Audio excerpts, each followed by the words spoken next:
Presenting The Complete Orson Welles and the Mercury Theater on the Air in The War of the Worlds by H.G. Wells. This is Orson Welles, speaking from London. as the third man. Stand by. We'll be on the air in 15 seconds, Mr. Wells. Yes, I know. Stand by, everybody. Mercury Theater on the Air presents Orson Welles as Count Dracula in his own version of Bram Stoker's great novel, Who knows Dracula. what evil lurks in the hearts of men? The shadow knows.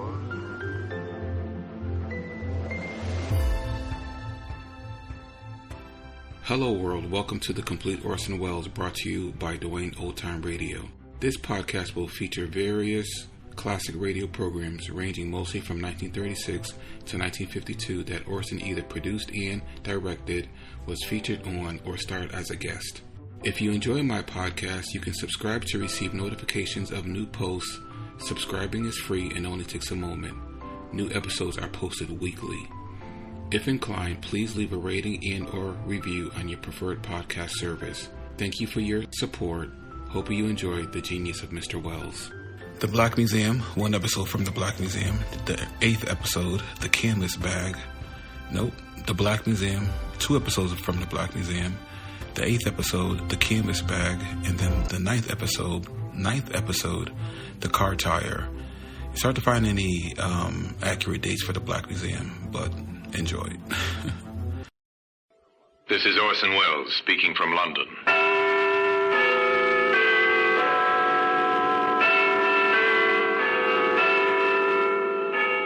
Here in the grim stone structure in the Thames, which houses Scotland Yard, is a warehouse of souvenirs. A warehouse where everyday objects, a hammer, a suitcase, a shirt button, all are touched by murder.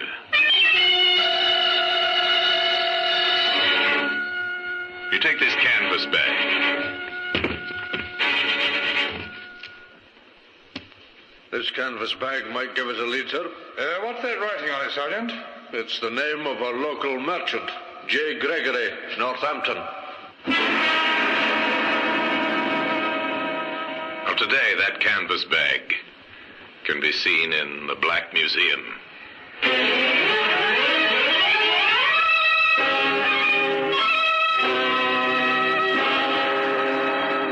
From the annals of the Criminal Investigation Department of the London Police, we bring you the dramatic stories of the crimes recorded by the objects in Scotland Yard's Gallery of Death, the Black Museum.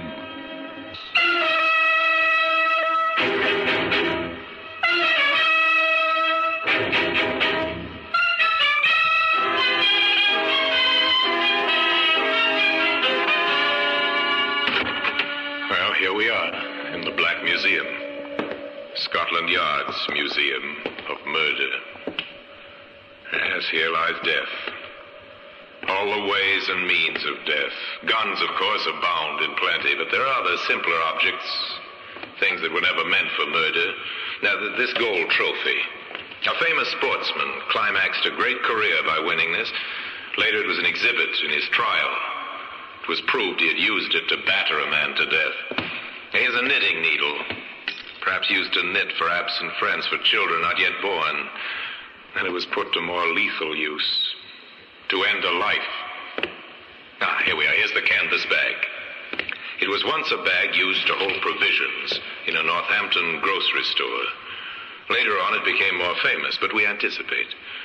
Let's begin the story not with the canvas bag, but with a certain young woman who at her home in Birmingham was packing her suitcases.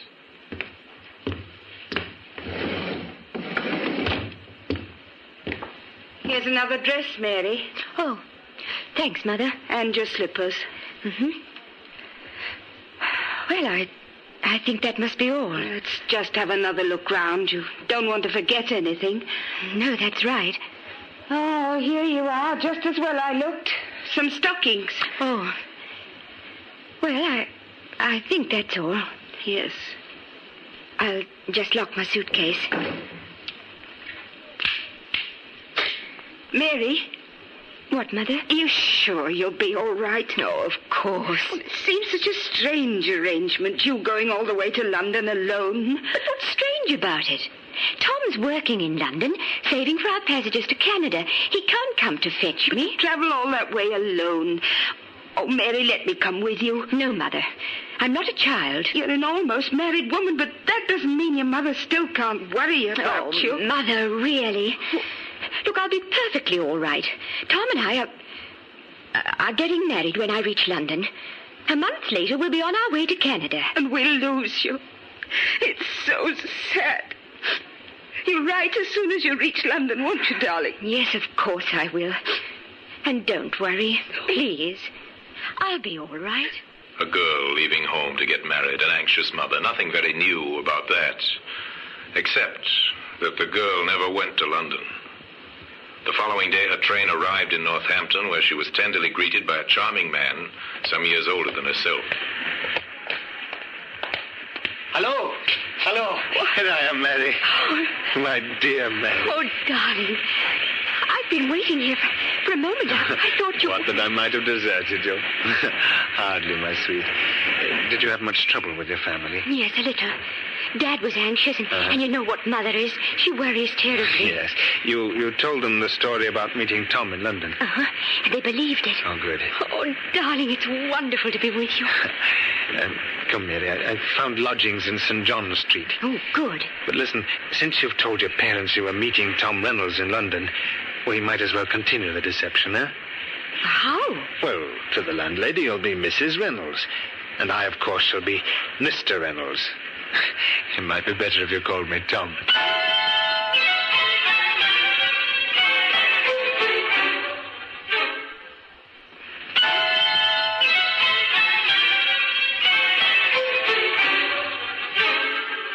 The landlady found Mr. and Mrs. Reynolds a charming couple, so devoted, so very much in love. Good afternoon. Good afternoon. I'm Mr. Reynolds. I wrote to you about a room. Oh, yes, Mr. Reynolds. I was expecting you today, just like you said in the letter. And this is my wife, Mary. Pleased to meet you, Mrs. Reynolds. I expect you'd like to see the room right away.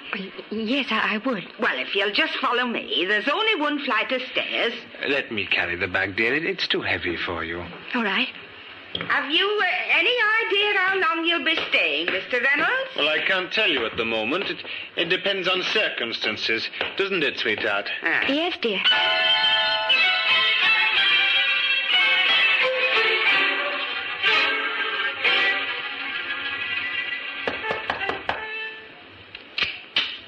Why, it's Mr. Reynolds.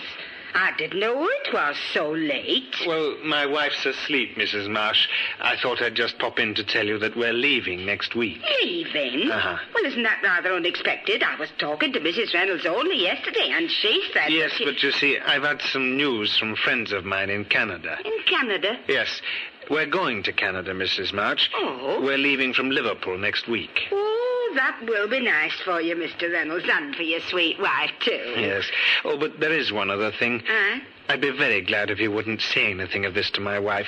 You see, she's not quite sure that she really wants to go to Canada, and, well, I think it'll only upset her if anyone talks to her about it. Oh, of course. I wouldn't breathe a word, particularly since you've asked me not to. Thank you so much, Mrs. Marsh. We'll be giving up our room on Friday. I'll arrange for a car to call for the luggage early in the day. So considerate, the landlady thought. Such a gentleman. On Friday morning, she said goodbye to the couple with reluctance.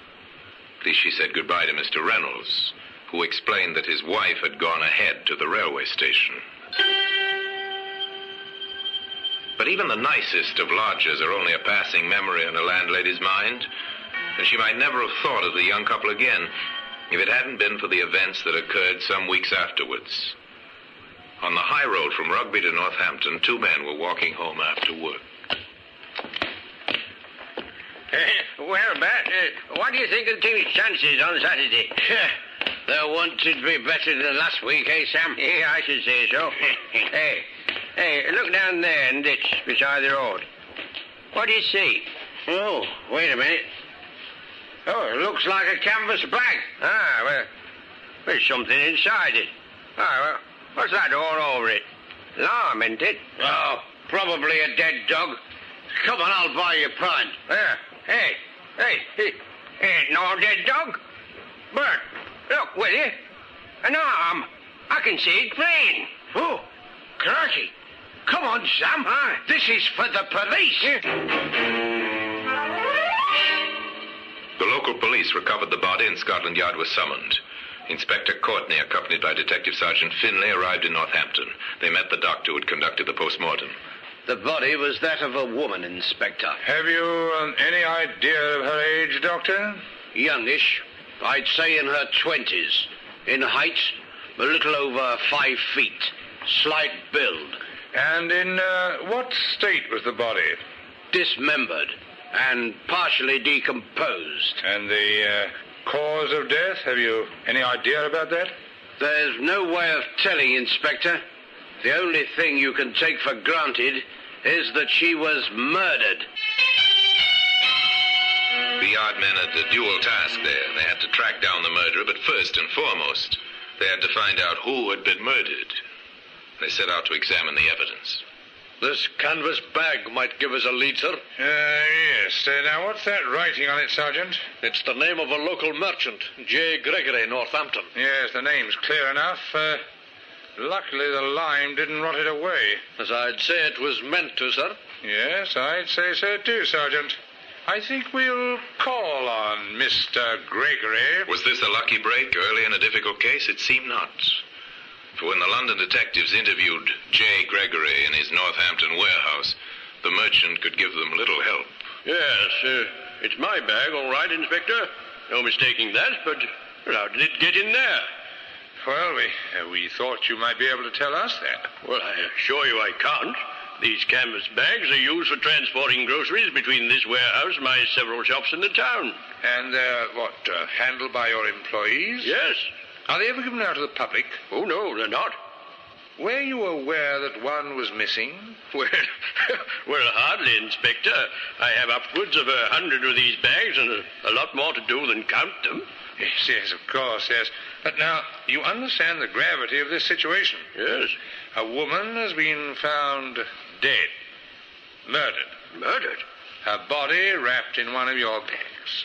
Inspector, I can only assure you I know nothing whatever about it. At this stage, Mr. Gregory, not knowing the identity of the murdered woman, the bag is our only clue. Now, you do appreciate that?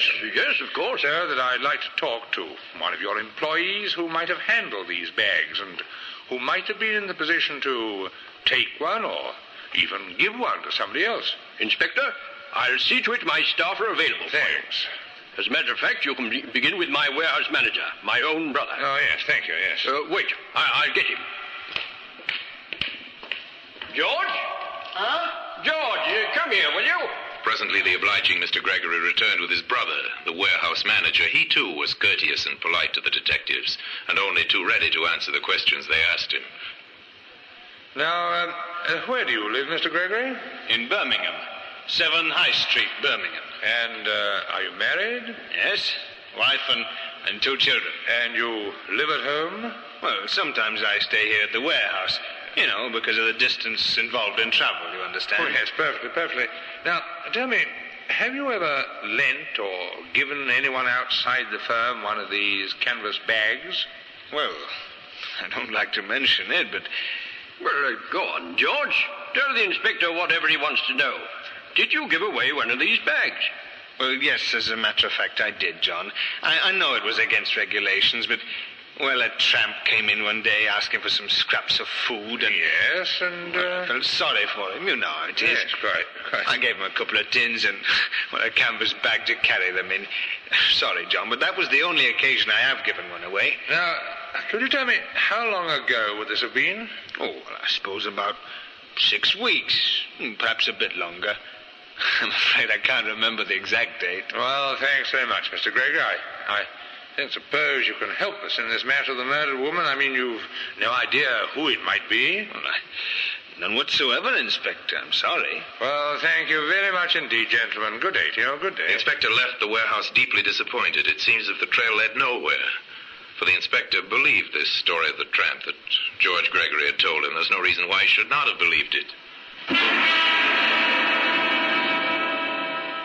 But today, evidence that proved the lie can be seen in the Black Museum.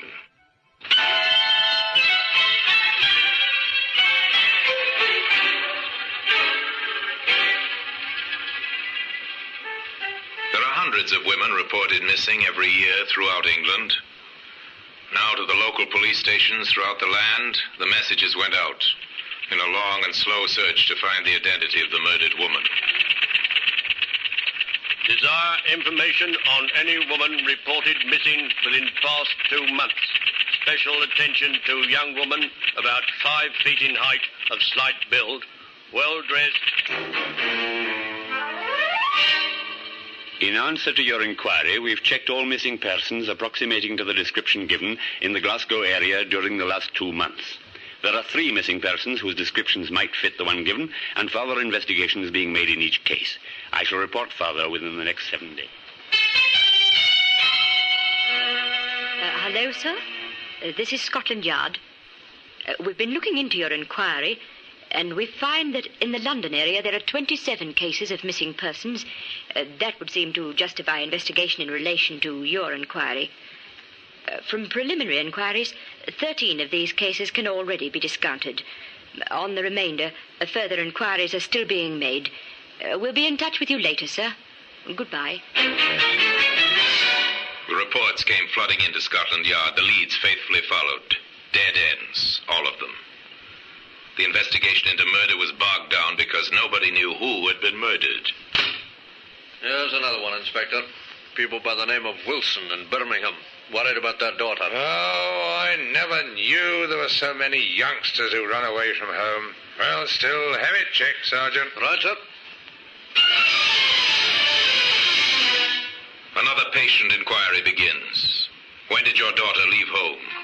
Where was she going? Have you heard from her? The questions were asked, the answers were written down, and the result was sent to Scotland Yard. Wilson, yes. Number 9 High Street, Birmingham. Left for London to marry a young man named Tom Reynolds. Seems like she didn't get there, sir. Yeah. The family had a letter from Reynolds, just a sort of friendly note, no mention of the girl. I understand young Reynolds went to Canada, sir. He was once engaged to the girl, but they broke it off. Oh, yes? The next thing, when he was in London, the girl had a letter from him asking her to marry him and go out to Canada. Yes, but did the family see the letter? No. It was all pretty hurried. They were upset, but she seemed to be able to get her own way. Oh, I've heard this kind of thing before. Now, I wonder who the man was. Not Tom Reynolds, that's certain. His letter to the family is enclosed there, sir. Oh, let's see it, will you? Yes, wait a minute. Now, Rough Crossing, how is everyone? Misspelled neighbors. No, he doesn't mention her. Now, what was her name? Mary, sir. Mary Wilson, 9 High Street, Birmingham. Sergeant, that seems familiar. To me, too, sir. I can't quite place it, Wait a minute, I've got it. What, Inspector? George Gregory, that warehouse manager. His address is 7 High Street, Birmingham. Number 7? Well, that means he lives next door. Patience had paid off again. Careful and painstaking methods had given them a new lead, or rather, the renewal of an old lead. For the canvas bag had first led them to the Gregory warehouse. The detectives went back to Northampton, back to interview George Gregory. Mary Wilson, Inspector? Well, of course I knew Mary Wilson. Now, tell me, when did you last see her, Mr. Gregory? Oh, some time ago. She went to Canada, you know. She married a young chap named Reynolds. Yes, but did she marry him? Well, to the best of my knowledge, she did. You said, I knew Mary Wilson. Mm-hmm. Why the past tense? I don't know. Well, don't you always use the past tense when you're not likely to see a person again? Oh, you don't think you'll see her again? Well, Inspector, with her married and living in Canada, that'd hardly be likely, Inspector. George Gregory seemed at ease. His answers rang true. It could be nothing but a strange coincidence. Inspector Courtney gave certain instructions. I want a cable sent to Tom Reynolds in Canada. Find out if he married Mary Wilson or not. The odds are he's still single.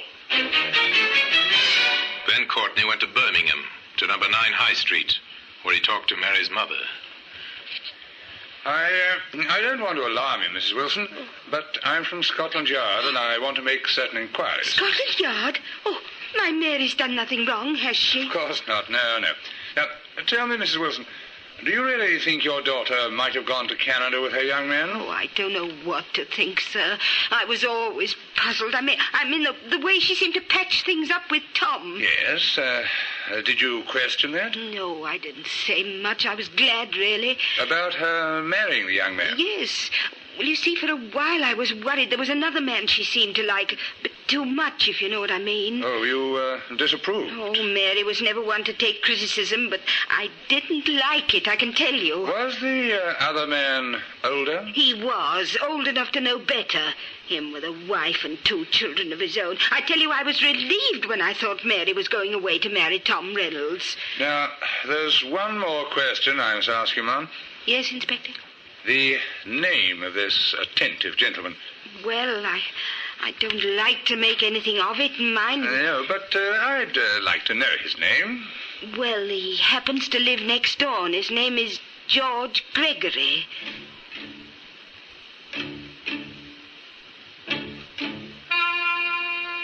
We've had a reply to your Canada cable, sir. Okay, Sergeant, go ahead and read it. Tom Reynolds is living in Ottawa. He's a bachelor. Last time he saw Mary Wilson was in Birmingham 3 months ago. What about his letter from London? There was no letter from London.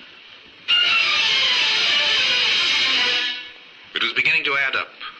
Point by point, link by link, a chain of circumstantial evidence was being forged. Forged by the patient police. I think he's our man, Sergeant. And imagine it, sir. He's been here under our noses since the very first clue you picked up. Yes, the canvas bag. Led us right to him. But we haven't tied it up yet. What's the next move, sir? Mary Wilson left for London to meet Reynolds. Or so it seems she told her parents. Yes, it seems more than likely, sir, that they came here. So they must have lived somewhere, she and the man she met. Now the detectives went through the town, front streets and back streets, fashionable hotels and cheap boarding houses. They went wherever there was a sign, rooms to let. Well? We're from Scotland Yard, ma'am. We're inquiring about a young couple who might have stayed here some, 6 weeks to 2 months ago. No, not here. I only take regulars. Had all my boarders for the past 12 months. Thank you, ma'am. Sorry to have troubled you. They ran the whole gamut of landladies. The suspicious landladies, the mean, the garrulous landladies, the kind, the generous, the curious. Then in a lodging house in St. John's Street, their work paid off. A young couple? Yes, I've had a few. What was their name? We're not sure what name they might have been using. Oh, you mean Crooks? Well, let me see. Oh, it couldn't have been that nice young couple, Mr. and Mrs. Reynolds. Now, What was that name? Reynolds. Tom Reynolds? Yes, I believe it was. Such a nice man. Oh, and his young wife was named Mary. She was awfully sweet. Mrs. Marsh, can you give me a description of Mary Reynolds? Why, yes, I think so. Short, about 5 feet tall, brown hair, rather pretty. Yes. Not much help, I'm afraid. I can't remember any other details. Oh, you helped a lot, thanks. And the man? Tall, dark hair, and a small mole on his left cheek, older than her. Oh, but he was very nice indeed. Oh, surely they couldn't have done anything wrong. Mrs. Marsh, can you, I want to attend the police station tomorrow morning at 10? Me? Why, sir? Well, we'll be having an identification parade at 10 sharp.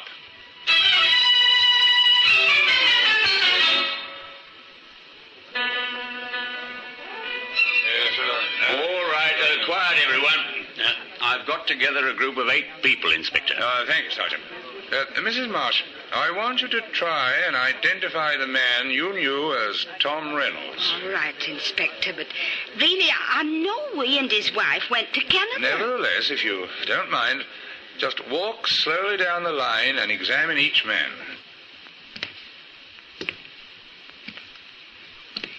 8 men. A couple of detectives, 2 men taken out of the cells, 1 recruited off the street, and in the middle of them, a protesting, indignant George Gregory.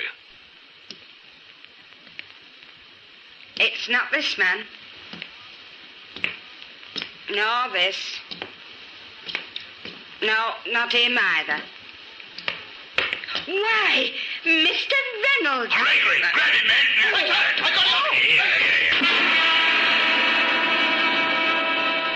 There were enough policemen present to overpower the hastily departing Mr. Gregory, who was immediately arrested on a charge of having murdered Mary Wilson.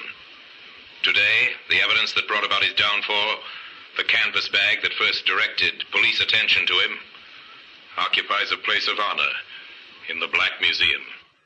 George Gregory killed the woman, he said, because she was too much in love with him to let him go, but he couldn't afford the scandal that might arise if he continued his association with her. Not a very nice reason, but then, the reason for murder seldom are. Anyway, George Gregory was tried and convicted, and paid for his crime one morning at 8 o'clock. And now, until we meet next time in this same place for another story about the Black Museum, I remain, as always, obediently yours.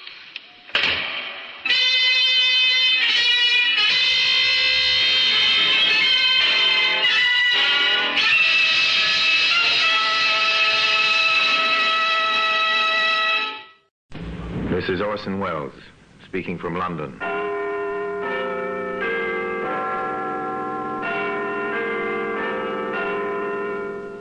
A repository of death. Here in the grim stone structure on the Thames which houses Scotland Yard is a warehouse of homicide, where everyday objects, a pin, a garden hose, a handbag, all are touched by murder.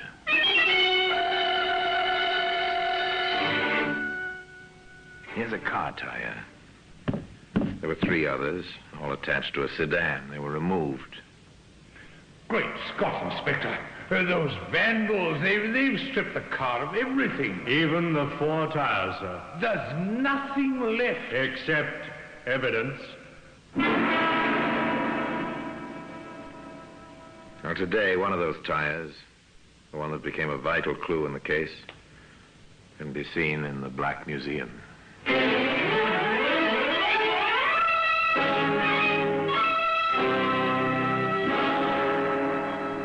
From the annals of the Criminal Investigation Department of the London Police, we bring you the dramatic stories of the crimes recorded by the objects in Scotland Yard's Gallery of Death, the Black Museum.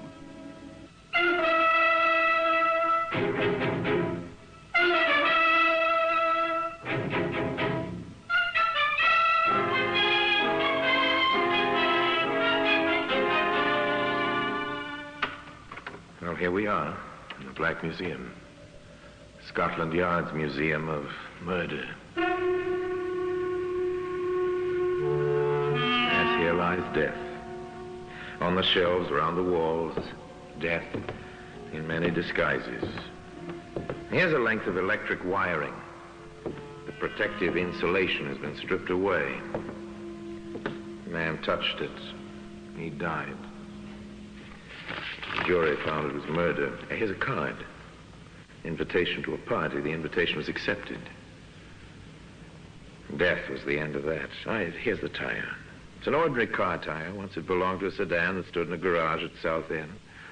On a certain night some years ago, 2 men entered the garage quietly, after first forcing the lock.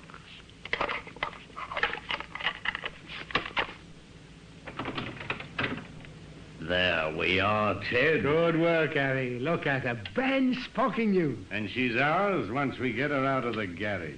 Quietly does it. I'll take off the brake.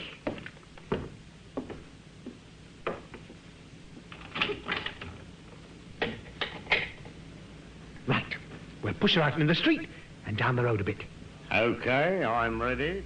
The object of this stealthy midnight visit was a new car. The 2 men pushed the automobile down the slope of the road, jumping in when the car began to gather speed. All right, Harry.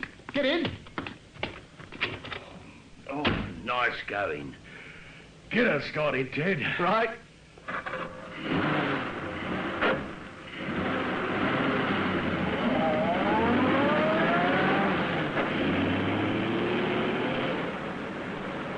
Not a sound behind us. We got away with it. It was easy. By morning, we'll have everything we want off this car. Tires, spare parts, the seat. And then we'll ditch what's left, eh? We'll make a fortune this way, Harry, my boy. Sounds easy money. It is. Come on, I'll show you what this car can do. Flat out!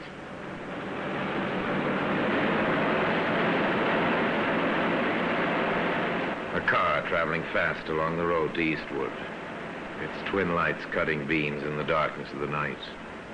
And a policeman cycling homeward. Hello? What's that up there ahead? What? A man in the center of the roadway. Oh, wait till our lights pick him up clearly. It's a cop. Oh? And he's got his hand up, signaling us to stop. Say, you don't think... What, the word's got out this car's been pinched? Not a chance. And what's this copper doing? Oh, might want to lift home, you never know.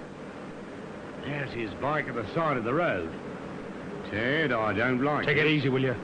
We'll bluff our way out. If he makes trouble, I can handle him. Well, go easy on using that gun. Leave it to me. Good evening, Constable. Anything the matter? I'll have to ask you not to speed like that along this road, sir. Were we speeding? Well, I think you know you were, sir, you know. There's been a number of serious accidents around here lately. Oh, dear. Now, may I see your license? My license? Yes, sir. You know, funny thing, I'm afraid I don't have it on me, Constable. Then I'll have to request some other means of identification, sir. Well, you know, I haven't anything on me at all. Well, where are you going, sir, and where have you come from? Well, we're just driving. Is the car yours? No, Constable. The car belongs to me. Oh, I see, sir. Then, would you tell me its number? It's on the front of the car, if you want to see it. I know the number, but do you? Well, no, not offhand. As I thought, sir. This is a stolen car. Stolen? You'd both better get out. Now, come on. I'll have to take down some particulars. Yeah. What makes you think you can order us around, eh? Get out, I said. Come on. I want your names. And put that gun away. Say your prayers, copper. Give me that gun. Don't let him take it, Ted. Yeah. I won't, don't worry. You ask for trouble, copper, you're going to get it.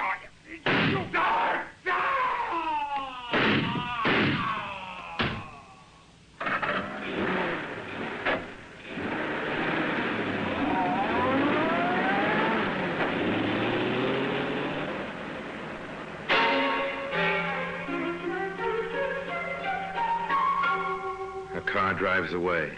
A man lies dead on the roadway. A murder has been committed. Murder of a policeman.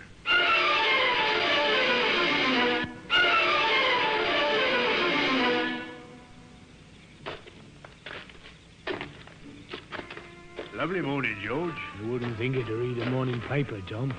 Nothing in it but crime. You won't find much crime round these parts.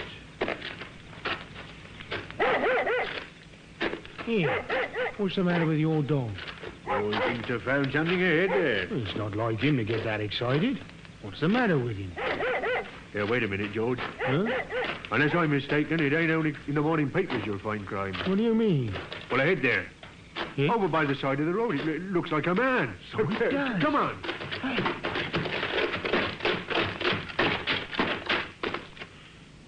Why, it's Charlie Acker. He's dead. By morning, Scotland Yard was represented at the scene of the crime by Inspector Clancy and Detective Sergeant Redding. He was shot 3 times, Redding. Nasty business, sir.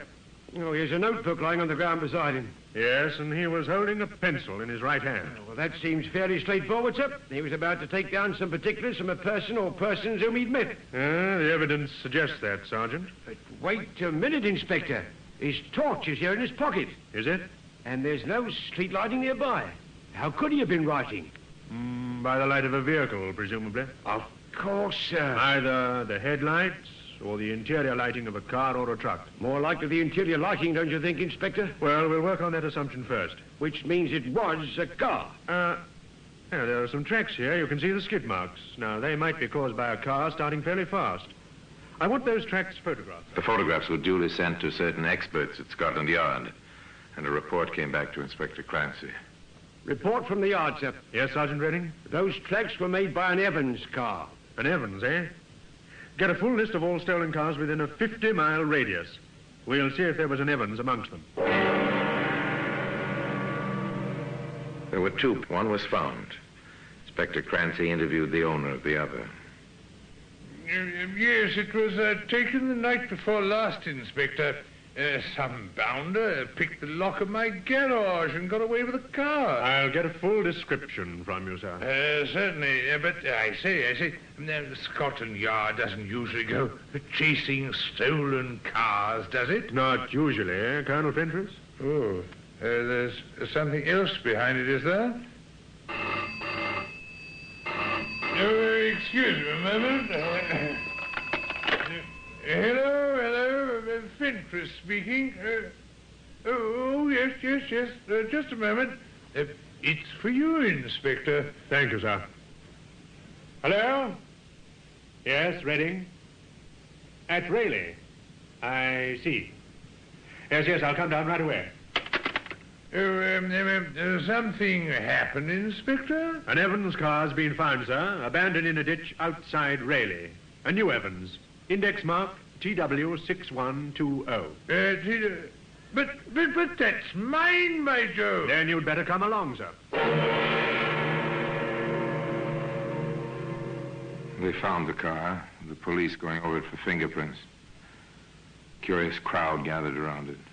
It was a vastly different car from the one Colonel Fentress had locked in his garage 2 nights earlier. Great Scott, Inspector, those vandals, they've stripped the car of everything. Even the 4 tires, sir. There's nothing left. Except evidence. What do you mean, Inspector? This was the car concerned in the murder of Constable Hacker on Eastwood Road. My car? Concerned in that killing? Come with me, Colonel. I'll show you the evidence to prove it. That car is the first link in a long chain at the end of which is the murderer. And a further link is the missing 4 tires, one of which became the vital clue in the case. That tire can be seen today in the Black Museum.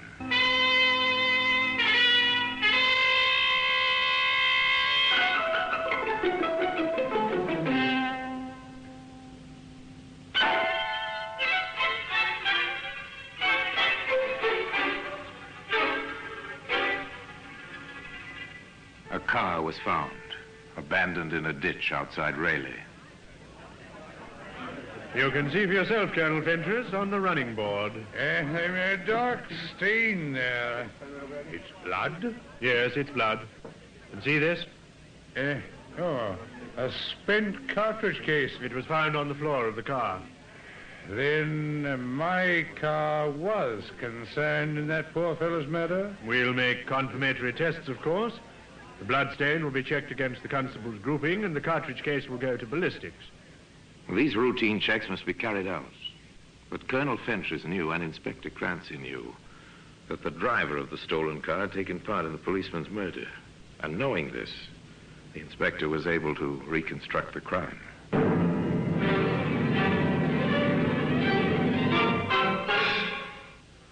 We don't know why Constable Hacker pulled the car up, Sergeant. He was cycling home. Perhaps the Evans car was speeding. Well, whatever the reason, he called on it to halt. And in the process of questioning, he came to realize the car was stolen. He'd have brought out his notebook and pencil to take down some particulars, sir. And for doing that, he was killed. The picture of the crime was clear, but now, how to find the driver of the car? Nothing was known about him. There were no eyewitnesses. One man had seen the driver, and he was dead. Where would they begin searching? We'll begin right here at the car, Sergeant. It's funny about those tires, sir. Very funny. But not only the tires are missing. No, the toolkit's been taken, and the jack, and most of the spare parts. The windscreen wiper's been removed, so have the headlamps and a car radio Colonel Fentress had installed. Vandalism, sir? Well, if it was vandalism, it was well planned, Sergeant. Yeah. Now, there are lorry tracks over there. The stuff was loaded on and driven away. Car stealing, sir, for spare parts and tires. A very profitable pastime. Now, what was taken out of this car would probably be worth £200-300 on the second-hand market. Black market's up for the tyres. I wonder who handles second-hand parts and tyres around this district. Come on. Where to, Inspector? The nearest garage.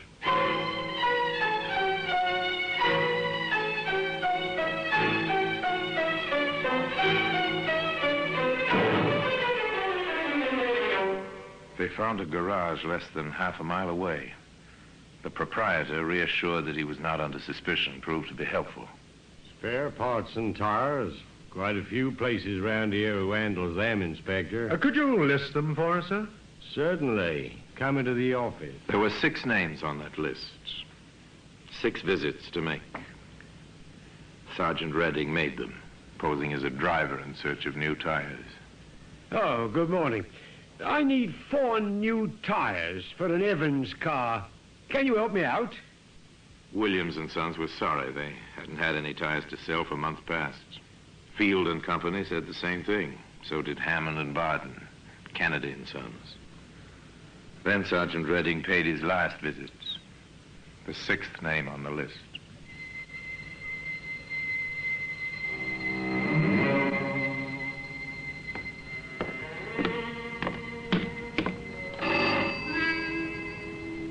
A small motor workshop on the road out of Eastwood.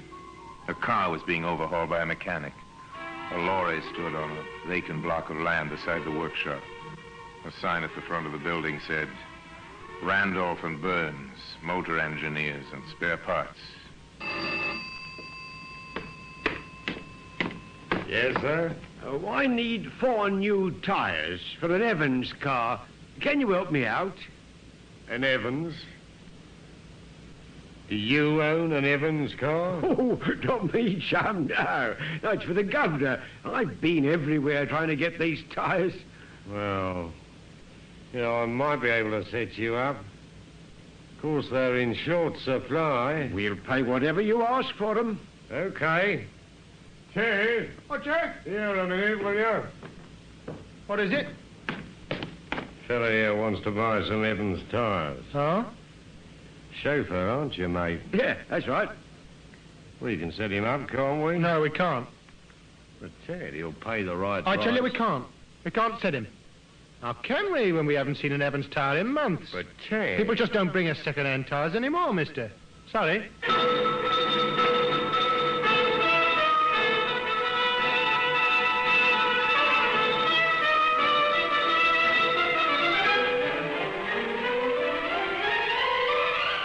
The sergeant went out, went back to where Inspector Clancy was waiting for his report. Something he'd seen deep in the eyes of the man called Ted told him the search was at an end. I don't know what spoiled it, Inspector. Perhaps he recognized me. Perhaps he was just being cautious. You say the other man was ready to sell you the tires? Ready and willing, sir. I think they're the ones we want. I'm almost sure of it. All right, we'll make some further inquiries about them both. First of all, their business registration. We'll get their full names from that. The Business Records Office holds many secrets. The directors of England's leading companies, the balance of power and mighty industrial concerns. It also lists the many thousands of small businesses, companies, partnerships, sole traders, their trade and management personnel. Here we are, Sergeant. Randolph and Burns, motor engineers, Eastwood. Partners Edward Burns. Well, that'll be your friend Ted. And Harold Randolph. Probably the other man I spoke to. Well, take a note of their names. We'll see if the method index section knows them.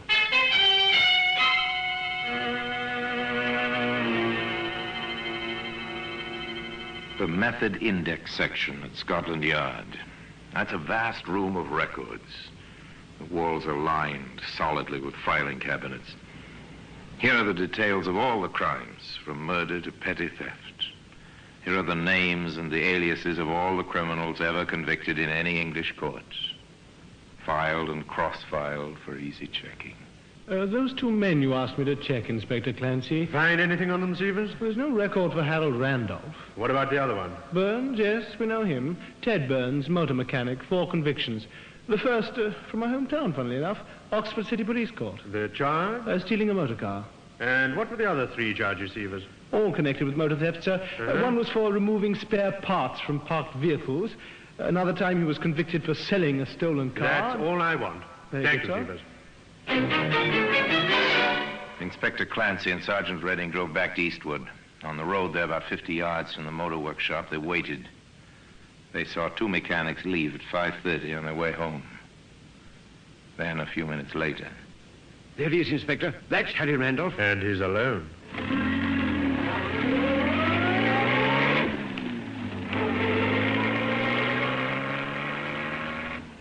It was a very peaceful scene. The casual passerby would have noticed a dark sedan slowing down beside a thick-set man in overalls.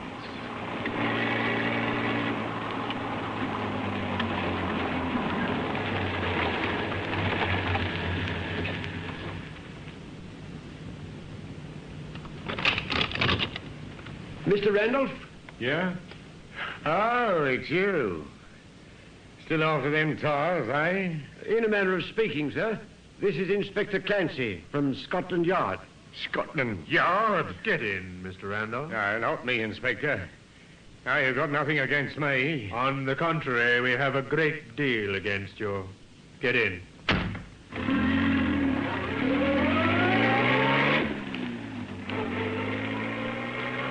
Randolph was defiant at first, but when the advantages of turning King's evidence were pointed out to him, he became almost verbose.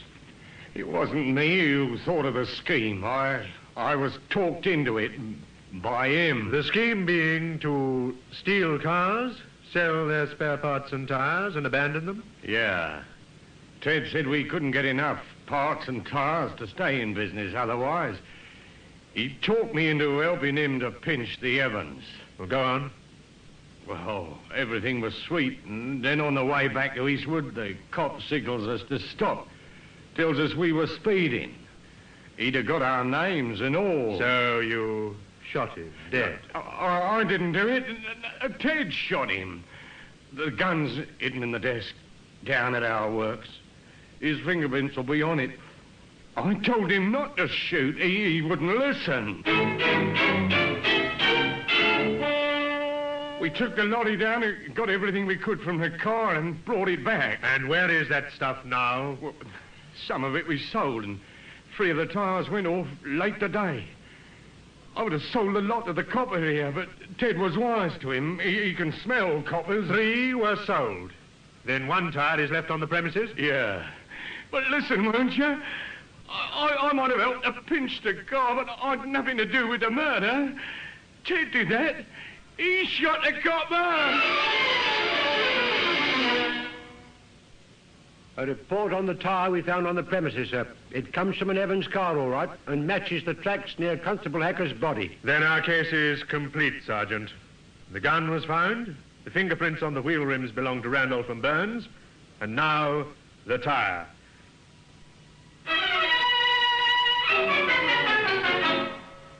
All right, Randolph, you've 1 more chance to help us. Where's Burns? Come on, you must have some idea. Right. But you've got to look after me. I'm not promising anything. Where's Burns? He's trying to get away overseas. I think he was heading for Liverpool. He was always talking about a pal of his who was a ship's mate. Can you remember the name of the ship? I think it was called the Briar Rose.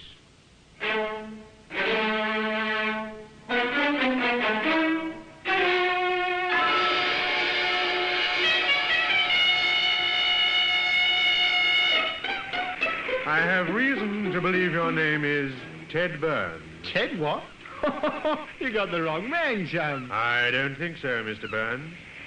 I have here a warrant for your arrest on a charge of murder. Hey, you got nothing on me? You got no evidence? Oh, yes, we have, Mr. Burns. All the evidence we need. And today, that tire occupies a place in the Black Museum.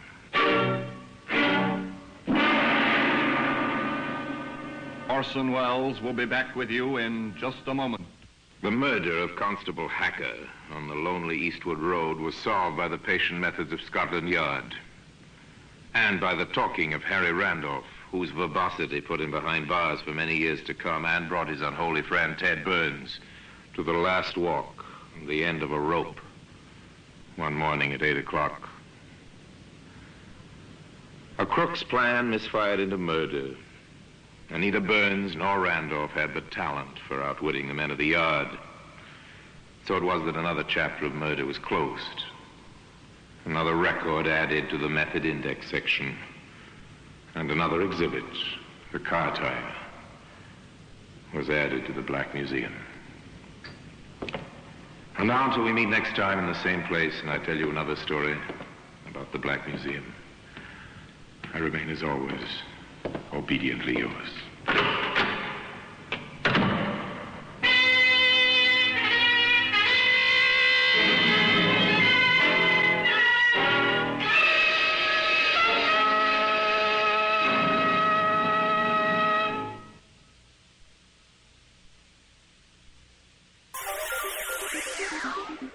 Thank you for listening to and showing your support for my podcast.